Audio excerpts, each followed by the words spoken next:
Bonjour les amis. Alors comme vous savez, je construis une maison en autoconstruction et je publie donc régulièrement des vidéos pour expliquer ce que je fais, parce que je pense que ça peut servir aux personnes qui, comme moi, ont envie de faire de l'autoconstruction, ou même aux personnes qui ont un projet de construction de maison individuelle. Ça peut être toujours intéressant de voir un petit peu les processus de construction. Ça peut être instructif. Ce que je voulais dire aujourd'hui, c'est que ça va faire maintenant un mois, pratiquement à 3 jours près, ça fait un mois que j'ai pas mis les pieds sur le chantier. Et la dernière fois que j'y suis allé, en fait, j'ai réalisé des coffrages pour faire mes linteaux, là, comme on peut le voir ici sur cette photo. Et depuis un mois, donc, je suis pas retourné sur le chantier, je n'ai rien fait de plus à part essayer peut-être de réfléchir sur la charpente et sur la manière de construire une charpente fermette. Alors pourquoi je ne suis pas allé sur le chantier? C'est à cause de la météo tout simplement. Donc depuis environ un mois, il y a des températures très froides, en tout cas dans ma région, avec souvent des températures négatives, avec quelques exceptions. Il y a quelques belles journées, mais enfin globalement, pratiquement toutes les nuits, il gèle. Il a neigé, après il pleut beaucoup.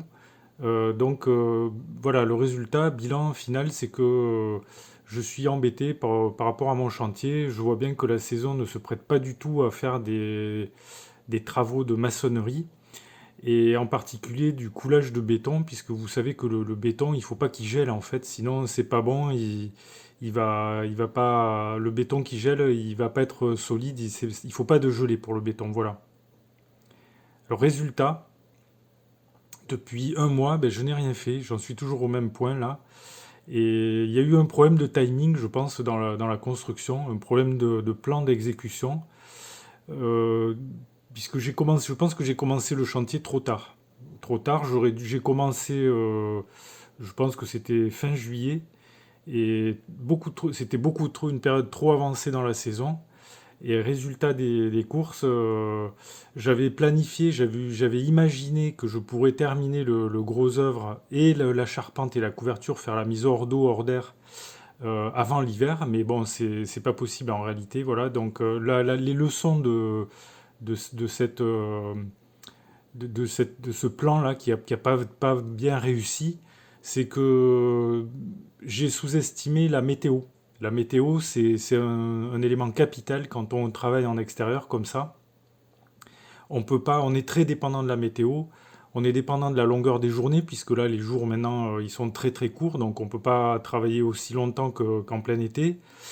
Et on est dépendant de la chaleur, puisque cet été, j'ai eu des problèmes, enfin des problèmes. J'ai souffert pas mal du chaud parce qu'il y avait la canicule. Et la canicule, c'est pareil, c'est pas bon pour le béton, pour le ciment.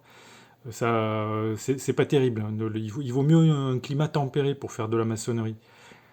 Et puis maintenant, il s'est mis à geler. Donc, à geler, il pleut tout le temps, les jours sont très courts. Résultat, c'est pas bon. La période hivernale pour faire la maçonnerie, c'est pas bon. Il faut travailler le plus possible, autant que possible, pendant les beaux jours. Alors voilà les amis ce que je voulais vous dire aujourd'hui. Donc la conclusion c'est que j'ai pris beaucoup de retard, que mon chantier ne sera pas terminé aussi vite que je l'avais prévu. Alors je sais que sur les chantiers, rien ne va toujours comme on veut, il y a toujours des retards pour une raison X ou Y. Et là, voilà, on a l'illustration parfaite. Donc, la cause principale du retard, c'est la météo. Mais plus en amont, en fait, je dirais que c'est plutôt le plan d'exécution général qui a été mal calibré.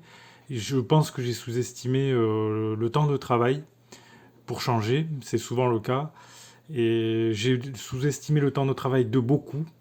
Et par conséquent, j'en arrive à un chantier qui est à l'arrêt pratiquement là. Donc ça ne veut pas dire que je vais pas m'y remettre, mais c'est vrai que là en ce moment c'est compliqué.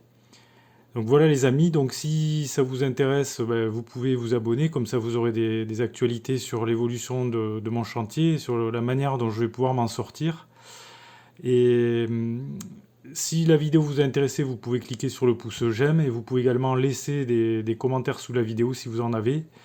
Merci et à bientôt pour de nouvelles vidéos.